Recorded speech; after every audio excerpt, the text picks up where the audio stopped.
You should spend your most valuable possession, that is time, on making your life the happiest it can be.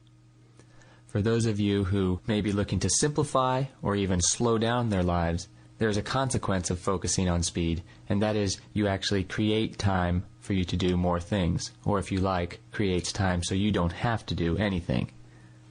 Everyone says that speed of business or the speed of life is getting faster and faster. With Moore's Law doubling the speed of computer processors every few years, to overnight package delivery, to instant messaging, to online supermarket shopping, whoa. All these tools and activities we have and do are being made easier to use and being made easier to do faster. To compete, you will need to think in the speed mindset. Again, this can seem overwhelming, and you may still be disagreeable to jumping on the speed wagon. Think of it as making use of all the speedy devices and fast services around you so that you can slow down or even take a break and smell the roses. Let's word that in another manner. You can make use of all the speedy resources we have to get stuff done, and that will free you up time to do nothing or to do the things you really love. So let's get into the question of why speed works. That is, how does speed make you better at what you are doing? Speed creates or draws one's focus onto the task at hand. It puts you in the present. Your mental focus, drawn and aimed at the present, allows for no mental energy to be used on or concerned with the past and or future. Speeding up any activity draws focus, much like climbing does for the first-time climbers. Imagine being 10, 20, or 200 feet off the ground, and you're gripping onto a 1-inch ledge and standing on a half-inch ledge. You don't really have your attention drifting to paying the bills tomorrow or cleaning up the garage next week. You are focused on holding on. Once you're comfortable with climbing, it will be the push for speed that draws your focus onto the holding on and quickly managing all the safety systems involved with climbing. Driving a car on the freeway is much the same situation. When you first learn to drive on the freeway, you focus 100% on keeping from running into someone or keeping from being run over. But as you had more experience, you could relax even while merging on from an on-ramp. However, you push for speed on the freeway, and you will pay attention to more things on the road, including the rearview mirror. The speeding up drew your focus. Your focus made you more attentive, and you performed the act of driving better.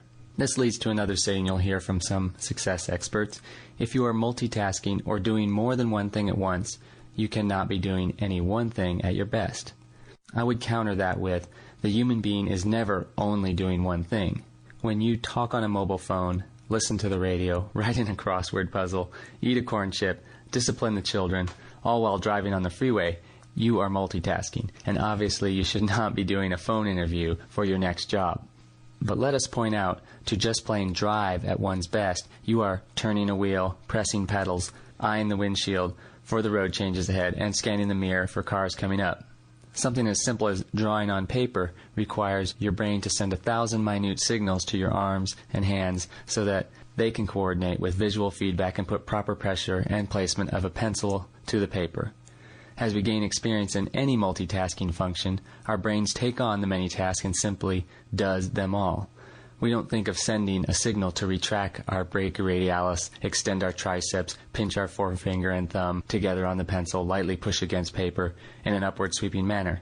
We simply say, let's draw. We have infinite capacity in our brains to do more. Speed is a great way to push our brains to grow. Speed reading is a perfect example.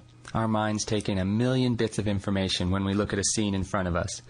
But we've been taught to read letter by letter until we're good enough to read word by word.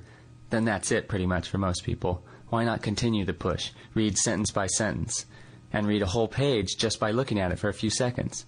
Certainly there is far less information on a white piece of paper with black letters on it than the information taken in our brains when we look at a New York skyline.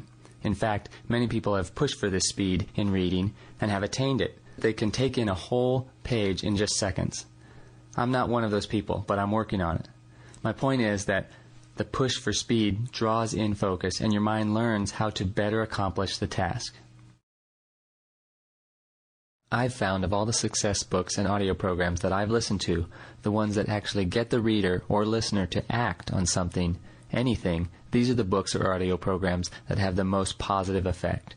Now, I can't jump out of these speakers and grab you and make you do anything, but I'll ask you to do this drill with me. and I bet you haven't tried this before. Get a pencil and a blank piece of paper. Pause the audio program here if you need to. Place the pencil about 1 inch to the right of the left margin, about where you would start writing Dear John in a normal letter. Now look up at either your computer screen or out your window. Look anywhere except down at your hand.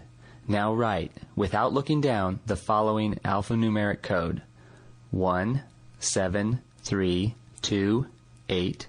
The letter G as in George, the letter A as in Apple, 1, 9, 4, Z as in zebra, and E as in Edward.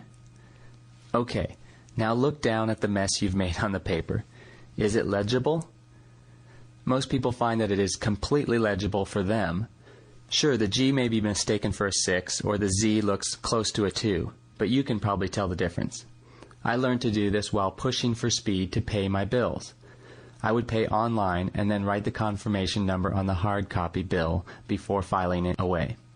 I would find myself looking up twice or 3 times to double check the number. Now I never look down. Of course, the evolution for speed's sake is to eliminate the paper entirely and just copy-paste the confirmation code in your Quicken or other software and have your computer automatically back it up. My point and purpose here is 2. 1, that I learned of a useful skill I already possessed by simply pushing for speed. A student might find this useful if note-taking while watching a teacher. And 2, if you did the drill, you physically participated or acted on my program, and now you will be thinking of ways to speed things up. You'll have a little reminder in your head every time you pay a bill, a little Hans guy sitting on your shoulder asking, are you doing this activity the fastest way possible? Let's get to debunking some common speed naysaying. With the application of speed, there can appear on the surface to be many exceptions on its use. Dennis Waitley says, with people, fast is slow and slow is fast. This is very true when you're talking about getting to know people, earning their trust, understanding them so they'll understand you, showing interest in them so they'll take an interest in you. And of course, on the first date, one would not want to, quote, go fast. So truly, to be speedy with people on these terms, the fastest strategy is, indeed, to slow down. So is this critical and important part of a happy life, that is, relationships with people, an exception to the use of speed? No. In fact, it dramatizes perfectly the knee-jerk negative idea people have about speeding things up. 'Tis true that speed in a new relationship can lead to a poor relationship or ruin the relationship, but that is ineffective speed. I'll get back to this concept in a moment. Think about business where the experts will tell you to compete you must offer the lowest price or the highest quality. Obviously, there is more to this, especially if your product or service is hard to differentiate from the competitors. It will be service that differentiates you, and service often means speed at delivering, fixing, and in general responding to the customer. Often folks think in manufacturing situation that speed causes lack of quality. In the same sense, they say that speed in relationships can lead to less quality, but this is not necessarily so.